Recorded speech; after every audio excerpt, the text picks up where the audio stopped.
नमस्कार, मैं ऋचा सिंह। आप सभी का स्वागत है खबरें अब तक में। खबरें अब तक में आज हम जिन मुद्दों पर बात करेंगे, आइए पहले उस पर एक नजर डाल लेते हैं।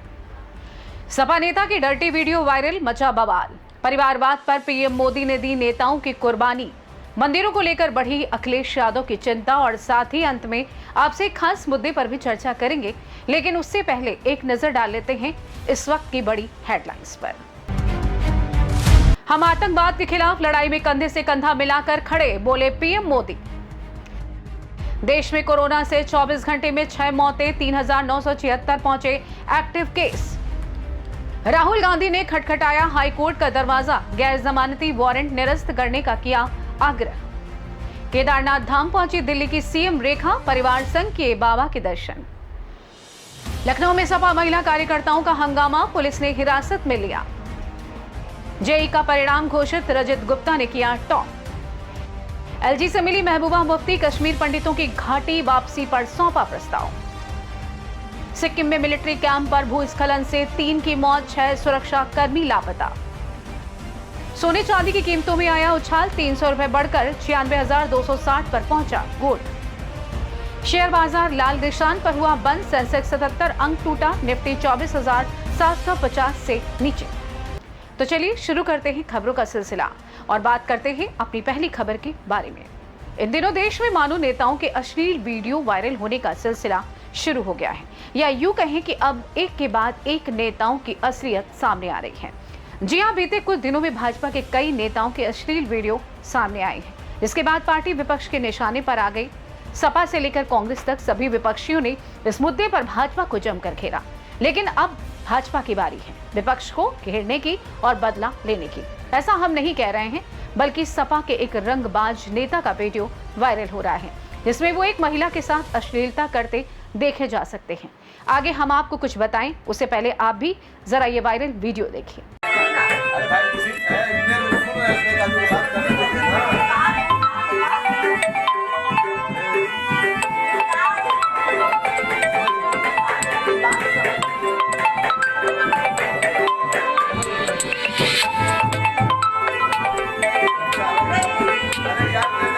आपको बता दें कि वीडियो में दिख रहे ये सपा नेता रामसागर उर्फ मुखिया यादव हैं, जो मेजा लोहारी के रहने वाले हैं और साधन सहकारी समिति के अध्यक्ष भी रह चुके हैं। वहीं ये वीडियो प्रयागराज का बताया जा रहा है, जिसमें वो एक युवती के साथ अश्लील हरकतें करते नजर आ रहे हैं। हालांकि सी न्यूज भारत इस वीडियो की पुष्टि नहीं करता है। वहीं वीडियो के सामने आने के बाद डीसीपी यमुनानगर विवेक चंद्र यादव ने मामले में मेजा थाने में रिपोर्ट दर्ज करने का आदेश दिया है। वहीं सपा नेता मुखिया यादव का कहना है कि यह वीडियो फर्जी है, मुझे बदनाम करने के लिए मेरी ही पार्टी के एक विधायक की साजिश है, मैं इसकी शिकायत अफसरों से करूंगा।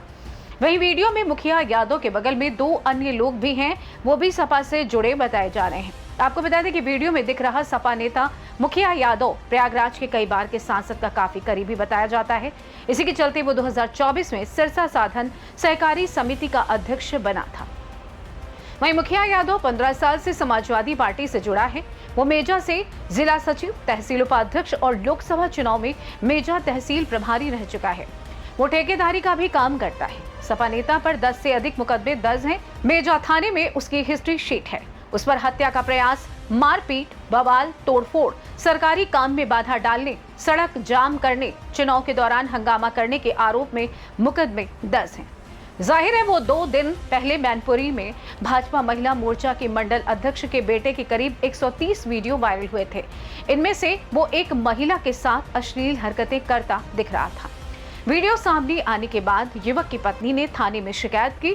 वहीं अब सवाल उठ रहा है कि सपा नेता का वीडियो सामने आने के बाद सपा मुखिया अखिलेश यादव क्या कार्रवाई करेंगे। भाजपा नेताओं के चरित्र पर सवाल उठाने वाले अखिलेश क्या अब अपनी पार्टी के नेता को बाहर का रास्ता दिखाएंगे कि नहीं? फिलहाल पुलिस मामले की तह तक जाने के लिए गंभीरता से जांच कर रही है, जबकि सपा नेता खुद को बेगुनाह बताते हुए राजनीतिक साजिश का आरोप लगा रहे हैं। खैर, बढ़ते हैं हम अपनी अगली रिपोर्ट की ओर। भारतीय राजनीतिक में परिवारवाद एक दीमक की तरह है जो दशकों से हमारी राजनीति को खोखला करता आ रहा है और इसका पैमाना धीरे धीरे बढ़ता जा रहा है। कांग्रेस से लेकर सपा तक हर कोई परिवारवाद का शिकार है। यही कारण है कि हमारे देश में किसी अच्छे, अनुभवी और पढ़े लिखे नेता को मौका नहीं मिलता। लेकिन अब इसी परिवारवाद की राजनीति पर प्रधानमंत्री नरेंद्र मोदी की ताजा नसीहत ने बहुत लोगों की टेंशन बढ़ा दी होगी। मोदी के मुंह से अब तक ऐसी बातें कांग्रेस और ऐसे तमाम दलों के लिए ही सुनने को मिलती थी, लेकिन अब परिवारवाद पर बड़ा फैसला करते हुए पीएम मोदी ने अपनी ही पार्टी के नेताओं को मुश्किलों में डाल दिया है, जिससे अब मोदी ने सीधे सीधे बीजेपी नेताओं को ही कुर्बानी देने की चुनौती दे डाली है। अब आपको बता दें कि बिहार में इस साल विधानसभा चुनाव होने वाले हैं। इस मौके पर पीएम मोदी ने बीजेपी नेताओं को जरूरी सलाह दी है। उन्होंने बूथ स्तर पर पार्टी को मजबूत करने और परिवारवाद से बचने की बात कही है। उनका कहना है कि बूथ मजबूत होने पर ही चुनाव जीता जा सकता है। साथ ही उन्होंने सोशल मीडिया पर सक्रिय रहने और सरकार के कामों को जनता तक पहुंचाने पर जोर दिया है। पीएम मोदी का ये संदेश इसलिए भी खास है क्योंकि उन्होंने अब तक परिवारवाद की राजनीति को लेकर देश में कांग्रेस और सपा जैसे विपक्षी दलों को ही घेरा है, लेकिन इस बार मोदी ने अपने ही नेताओं से कुर्बानी देकर नजीर पेश करने की सलाह दे डाली है। प्रधानमंत्री नरेंद्र मोदी ने बीजेपी नेताओं से साफ तौर पर बोल दिया है कि राजनीति में जमींदारी प्रथा खत्म होनी चाहिए और परिवारवाद की राजनीति में कोई गुंजाइश नहीं होनी चाहिए। जाहिर है बीजेपी नेताओं को नसीहत देकर मोदी ने लालू यादव के परिवार को निशाना बनाया है। तेजस्वी यादव और तेज प्रताप तो विधायक हैं ही, राबड़ी देवी तो बिहार की मुख्यमंत्री भी रह चुकी हैं, मीसा भारती राज्यसभा सदस्य हैं। ऐसे में लालू यादव पर परिवारवाद की राजनीति का बड़ा ठप्पा लगा है। वहीं दूसरी तरफ बीजेपी के सहयोगियों की हम बात करें तो मोदी के हनुमान कहे जाने वाले चिराग पासवान भी तो परिवारवाद की राजनीति ही की उपज हैं। पहले तो उनके और उनके पिता के साथ साथ चाचा और चचेरे भाई भी सांसद हुआ करते थे। अब चिराग पासवान के जीजा भी लोकसभा सांसद हैं। लेकिन अब लगता है कि बीजेपी खुद में भी बदलाव करने वाली है। दूसरे दलों पर हमला बोलने से पहले खुद भी मिसाल पेश करने वाली है। खैर, बढ़ते हैं हम अपनी अगली रिपोर्ट की ओर। मथुरा और वृंदावन की यात्रा जिन लोगों ने की होगी उन्हें पता होगा कि बांके बिहारी मंदिर में भगवान कृष्ण के दर्शन करना कितना कठिन है। यहाँ की दुर्व्यवस्थाओं और भीड़ को देखकर हर किसी के मन में तुरंत एक बात आती है कि मोदी योगी की सरकार में हिंदुओं के सबसे बड़े तीर्थों में से एक मथुरा की यह हालत है, फिर दूसरी सरकारों में क्या होता होगा। लेकिन जब सुधार की कोशिश शुरू हुई तो विरोध भी उसी लेवल का शुरू हो गया है। जी हाँ, समाजवादी पार्टी के मुखिया अखिलेश यादव ने हाल ही में मथुरा के बांके बिहारी मंदिर के लिए गठित ट्रस्ट और मंदिरों के प्रबंधन में सरकारी हस्तक्षेप को लेकर बीजेपी सरकार पर तीखा हमला बोला है। लेकिन लोगों के बीच सवाल उठ रहा है कि अखिलेश यादव को अचानक क्यों मंदिरों की इतनी चिंता होने लगी। हालांकि कुछ लोगों का कहना है कि अखिलेश यादव को हिंदू मतदाताओं के खोने की चिंता सता रही है, इसलिए वो इस तरीके की बातें कर रहे हैं।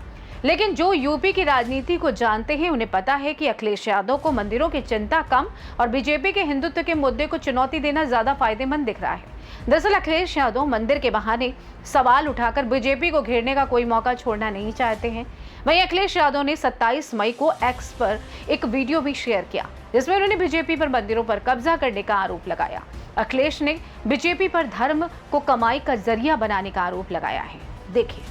मथुरा के बांके बिहारी मंदिर के लिए यूपी सरकार ने ट्रस्ट बना दिया है। अब ट्रस्ट के पदाधिकारी ही तय करेंगे कि पूजा व्यवस्था कैसी होगी, त्योहारों पर मंदिर की सुरक्षा व्यवस्था कैसी होगी। इस आदेश को प्रमुख सचिव अतुल श्रीवास्तव ने जारी किया। इस ट्रस्ट के कामकाज को देखने के लिए सीईओ को तैनात किया गया है। ट्रस्ट में 18 सदस्य होंगे। साथ ही अधिसूचना के अनुसार बोर्ड में 4 प्रकार के सदस्य होंगे। पदेन सदस्य के रूप में 4 अधिकारी होंगे। वहीं 11 सदस्य प्रतिष्ठित व्यक्ति शामिल किए जाएंगे।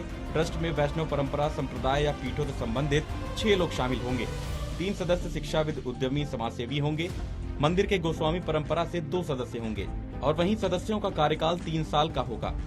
सूत्रों का कहना है 1-2 दिन में योगी सरकार श्री बांके बिहारी जी मंदिर न्यास के सीईओ पद पर किसी वरिष्ठ अधिकारी की नियुक्ति कर सकते हैं। हालांकि अखिलेश यादव भले ही इसका विरोध कर ले पर लेकिन इस बात से कोई इनकार नहीं कर सकता है कि धार्मिक स्थलों की देखरेख के लिए सरकार जब कोई बोर्ड और ट्रस्ट बना देती है तो व्यवस्था में सुधार हो ही जाता है। काशी विश्वनाथ धाम बोर्ड इसका सबसे बड़ा उदाहरण है। ऐसे में अखिलेश यादव का मंदिर वाला मुद्दा उनके लिए कुछ काम नहीं आने वाला है। ऐसा करके वो भाजपा के हिंदू वाली छवि को धूमिल नहीं कर पाएंगे। खैर, जाते जाते आपको एक और अहम मुद्दे से हम रूबरू करवा देते हैं। कनाडा में आयोजित हो रहे G7 शिखर सम्मेलन में इस बार प्रधानमंत्री नरेंद्र मोदी हिस्सा नहीं लेंगे। जी हां, सम्मेलन 15-17 जून के बीच कनाडा में आयोजित हो रहा है, जिसमें पीएम मोदी के शामिल होने की संभावना ना के बराबर है। आपको बता दें, ये 6 सालों में पहली बार होगा जब पीएम मोदी G7 शिखर सम्मेलन में हिस्सा नहीं लेंगे। सम्मेलन में शामिल न होने के पीछे भारत कनाडा तनाव और सुरक्षा चिंताओं को बताया जा रहा है। कहा जा रहा है कि सम्मेलन के लिए ना तो कनाडा ने पीएम मोदी को बुलावा भेजा और ना ही भारत इस बार सम्मेलन में शामिल होने की इच्छा जता रहा है। वहीं दोनों देशों के बीच विवाद का कारण खालिस्तानी आतंकी हरदीप सिंह निज्जर हत्याकांड भी था। 2 साल पहले निज्जर हत्याकांड को लेकर दोनों देशों में विवाद हुआ था, जिसके बाद भारत ने कनाडा से अपने उच्चायुक्त को भी वापस बुला लिया था और अब तक नए उच्चायुक्त की नियुक्ति नहीं हुई है। वहीं दूसरी तरफ पीएम मोदी की सुरक्षा को लेकर भी सवाल उठ रहे हैं। दरअसल कनाडा में खालिस्तानी चरमपंथी तत्वों को देखते हुए पीएम मोदी के लिए वहां जाना सुरक्षित नहीं है। हालांकि कनाडा में अब सरकार बदल चुकी है और देश के नए प्रधानमंत्री मार्क कार्नी ने भारत के साथ संबंधों को सुधारने को लेकर अपनी इच्छा जताई है। हालांकि अभी तक भारत कनाडा रिश्तों में कोई खास सुधार देखने को नहीं मिला है। खैर, अब दोनों देशों के रिश्तों में कब सुधार आता है, देखने वाली बात होगी। खैर, आपके इस मुद्दे पर क्या राय है, हमें कमेंट करके जरूर बताइएगा। तब तक मुझे दीजिए अनुमति। नमस्कार।